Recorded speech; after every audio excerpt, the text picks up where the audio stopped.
Hello guys, welcome to the WTS channel. आज हम आपको मूवी एक्सप्लेन करेंगे माइन 9। कहानी की शुरुआत में हमें कुछ लोगों को माइन के अंदर काम करते हुए दिखाया जाता है। तभी वहाँ पर एक चिंगारी से आग लग जाती है। दरअसल ये पूरी की पूरी खदान के अंदर मीथेन गैस फैली हुई है। यहाँ पर की जो सरकार है उसने माइन के अंदर काम करने से रोक लगा दी है, लेकिन यहाँ के जो लोकल लोग हैं वो पैसे के लिए फिर भी माइन के अंदर काम करते हैं। और अब इस हादसे के बाद ये लोग सब डिस्कशन करते हैं। इनका लीडर जी कहता है कि अब हमें खदान में काम करना बंद करना होगा क्योंकि इसमें हमारी जान को खतरा है। लेकिन जी का भाई कैनी कहता है कि हमारे पास पैसा कमाने का और कोई भी जरिया नहीं है, हम खदान में काम करना बंद नहीं कर सकते। इनके जो बाकी साथी होते हैं वो भी यही कहते हैं। और अब इनके बीच में एक वोटिंग होती है और सब अपना हाथ खड़ा करते हैं कि हम खदान में काम करेंगे, और इसीलिए जी को भी अपना हाथ उठाना पड़ता है। तब वो अपने भाई कैनी को कहता है कि तुम अपने बेटे को खदान में काम करने के लिए मत लाना। उसके बाद वो लोग वहाँ से चले जाते हैं।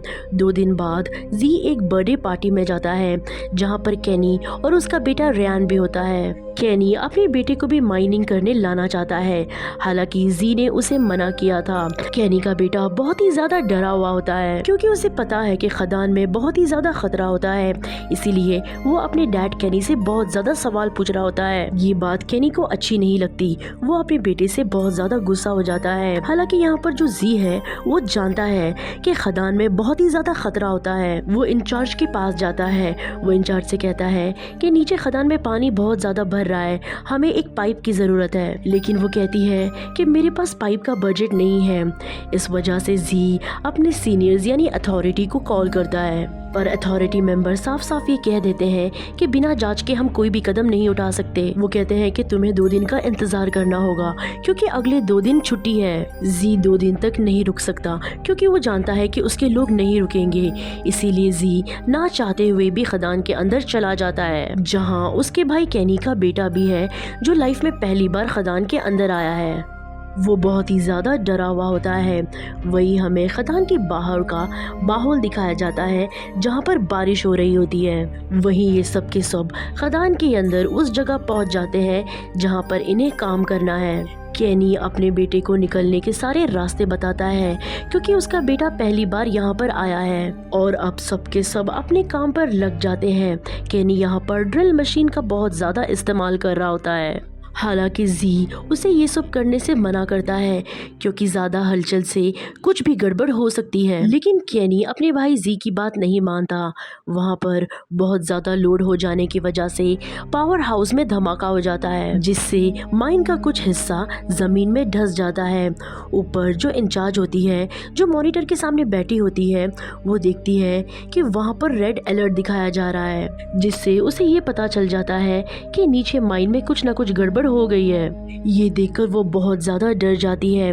फिर हमें माइन में उन सब लोगों को दिखाया जाता है जो बहुत ही ज्यादा घबरा गए हैं। सब लोग इधर उधर भाग रहे होते हैं, लेकिन कैनी अपनी जगह पर खड़ा है। चारों तरफ आग फैल रही होती है क्योंकि अंदर मीथेन गैस भी है।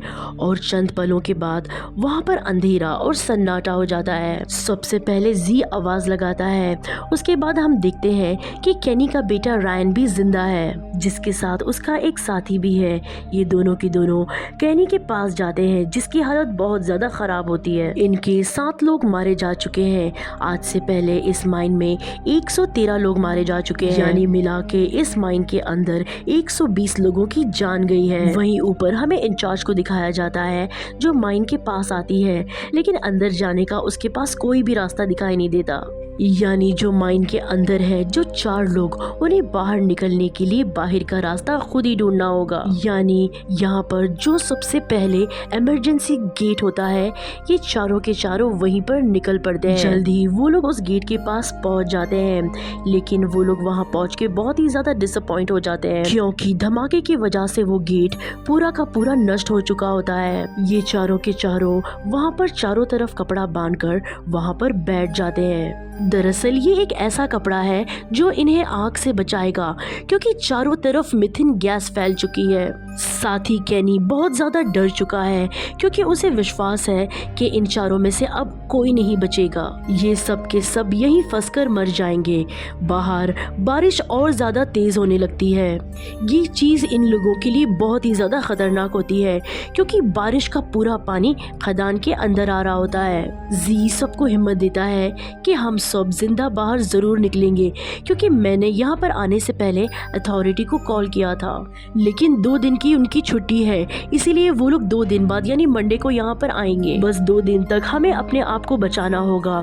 लेकिन इन सबको इस बात की कोई भी उम्मीद नहीं होती। इनका एक दूसरा साथी ये कहता है कि अगर अथॉरिटी को पता चलेगा कि हमारे पास रेस्क्यू इक्विपमेंट नहीं है तो वो हमें बचाने की बिल्कुल कोशिश नहीं करेंगे। वहीं बाहर इंचार्ज को दिखाया जाता है जो अथॉरिटी को बार बार कॉल करती है, लेकिन उसकी कॉल कोई भी रिसीव नहीं करता, जिसके बाद वो पावर कट कर देती है ताकि माइंस के अंदर जितने भी फैंस हैं वो बंद हो जाए और आग आगे की तरफ ना बढ़े। हालांकि वो ऐसा कर तो देती है, लेकिन इससे धुआं अंदर ही घूमना शुरू हो जाता है। और जब ये चारों देखते हैं कि इनकी तरफ धुआं आ रहा है तो ये चारों के चारों मास्क पहन लेते हैं। साथ ही ये एक कर्टेन लगा देते हैं जिससे धुआं दूसरी तरफ चला जाता है। वहीं इंचार्ज को दिखाया जाता है जो अथॉरिटी के हेड से बात करने में कामयाब हो जाती है। वो उन्हें बताती है कि अंदर कुछ गड़बड़ी हो चुकी है जिस वजह से हमारे कुछ लोग अंदर फंसे हुए हैं। वो ये नहीं बताती कि सब अपनी मर्जी से नीचे गए थे, क्योंकि अगर वो ऐसा कह देती तो उनकी मदद करने कोई भी नहीं आएगा। हायर अथॉरिटी बताती है कि तुम अभी कुछ भी मत करना, लेकिन वो ये भी नहीं बताती है कि उसने फैंस बंद कर दिए हैं और अब इन सबको मदद का इंतजार करना होगा। फिर वहाँ हमें नीचे चारों को दिखाया जाता है जिन्होंने अपने ऑक्सीजन के मास्क पहन लिए हैं। वो चलते चलते एक जगह पहुँच जाते हैं जहाँ पर इमरजेंसी फोन होता है। वो उस फोन से इंचार्ज को कॉल करते हैं और लकीली इनका फोन लग भी जाता है, लेकिन इससे पहले कि वो इंचार्ज को अपनी लोकेशन बताते तभी वहाँ पर माइन धंस जाती है जिसमें जॉन के पैर पर एक बड़ा पत्थर गिर जाता है और उसका पैर टूट जाता है। और अब इनकी मुसीबत और भी ज्यादा बढ़ चुकी है और अभी इंचार्ज के पास अथॉरिटी टीम पहुंच चुकी है। वो उससे कहती है कि हम नीचे तभी जाएंगे जब हमें ये एश्योर हो जाएगा कि नीचे कोई भी खतरा नहीं है, क्योंकि इसमें हमारी भी जान चली जाएगी। यहाँ पर इंचार्ज को ये पता है कि उन लोगों के पास ज्यादा टाइम नहीं है क्योंकि जल्द ही उन लोगों का ऑक्सीजन खत्म हो जाएगा। खदान के अंदर चारों आगे बढ़ रहे होते हैं क्योंकि इन्हें खदान के चप्पे चप्पे की हर एक रास्ते के बारे में पता है। ये एक दरवाजे के पास पहुंच जाते हैं जो कि बंद होता है।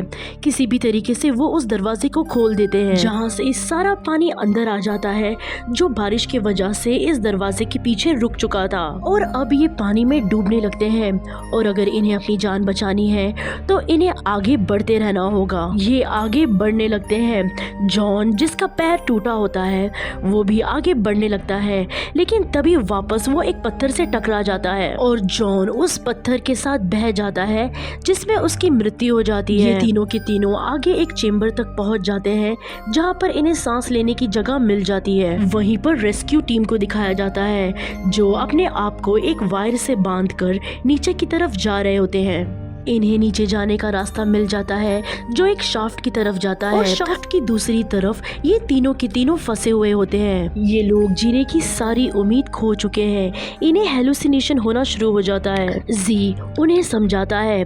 तभी जी का पैर एक हाथ पर पड़ता है जो उन्हीं के एक साथी का होता है जो पत्थरों के दीवार की दूसरी तरफ है। वो कहता है कि तुम्हें मेरा हाथ काटना होगा क्योंकि यहाँ पर फोन है जिससे मैं इंचार्ज को कॉल कर सकता हूँ, तभी ही हम बच पाएंगे। ना चाहते हुए भी इन्हें अपने उस साथी का हाथ काटना पड़ता है, जिसके बाद वो टेलीफोन के पास जाता है और इंचार्ज को बताता है कि हम शाफ्ट के पास हैं। वो कहता है कि तुम्हें यहाँ पर धमाका करना होगा, हमारी ऑक्सीजन यहाँ पर पूरी तरीके से खत्म हो चुकी है और अगर तुमने जल्द से जल्द धमाका नहीं किया तो हम सब के सब मारे जाएंगे। और अब इंचार्ज कुछ लोगों को लेकर शाफ्ट की तरफ बढ़ती है और अभी यहाँ पर केनी के बेटे की ऑक्सीजन पूरी तरीके से खत्म हो जाती है, इसलिए केनी अपना मास्क उतारकर अपने बेटे को पहना देता है क्योंकि उसे पता है कि अगर उसने ऐसा नहीं किया तो उसके बेटे की मौत हो जाएगी। जी अपना मास्क उतारता है और अपने भाई केनी को लगा देता है। हालांकि केनी उसे मना करता है, लेकिन जी कहता है कि ये मेरा फर्ज है, लेकिन तुम्हें मुझसे वादा करना होगा कि आज के बाद तुम कभी माइनिंग के अंदर काम नहीं नहीं करोगे। ये कहते कहते उसकी मृत्यु हो जाती है और अब इनकी भी ऑक्सीजन खत्म होने वाली होती है। इनका जो दूसरा साथी जो दीवार के उस तरफ है वो भी बेहोश हो गया होता है और अब इंचार्ज शाफ्ट की दूसरी तरफ कुछ लोगों के साथ पहुंच चुकी है। वो कहती है कि दीवार से दूर हो जाओ, लेकिन कैनी और उसका बेटा रयान और उनका जो साथी जो दीवार की दूसरी तरफ है ये उनकी आवाज नहीं सुन पाते और तभी एक धमाका होता है। तभी हमें वहां पर 1 साल के बाद का वक्त दिखाया जाता है जहां पर हमें कैनी को और उसके बेटे रायन को और उनका जो साथी जिसका हाथ कट गया था उसे एक बर्थडे पार्टी में दिखाया जाता है जहां पर जी की पत्नी भी आती है।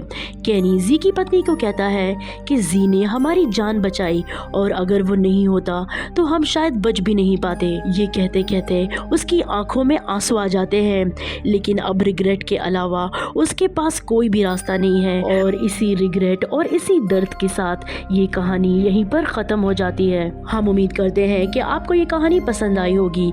आज की वीडियो में बस इतना ही, लेकिन नेक्स्ट टाइम हम फिर मिलेंगे एक नई इंटरेस्टिंग कहानी के साथ। वेल, अगर आपको मूवी की एक्सप्लेनेशन अच्छी लगी हो तो मूवी को लाइक ज़रूर कर दें और अगर आप हमारे चैनल पर नए हैं तो प्लीज़ हमारे चैनल को सब्सक्राइब करें।